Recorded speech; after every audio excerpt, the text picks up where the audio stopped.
Okay guys, in today's video I'm taking a look at your volume right here on your TV and how to turn it up and down.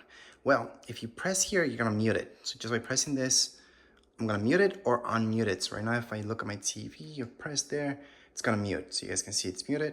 However, if you guys wanna change the volume, not just mute it, this right here is the same button. So you have to put it up or down. So what I mean by that, you're gonna notice that this actually sticks out a lot. That means because you can slide it up.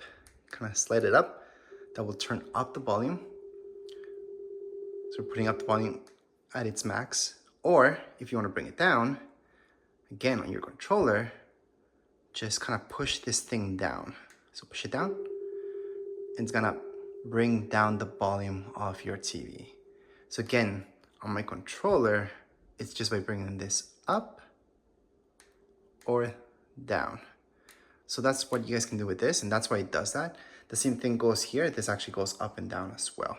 So I know that can get a little bit confusing with these new controllers, but that'll be it for this video. If you guys have any questions, comments, you guys can write down here in the comments area. Don't forget to subscribe and like. Thank you.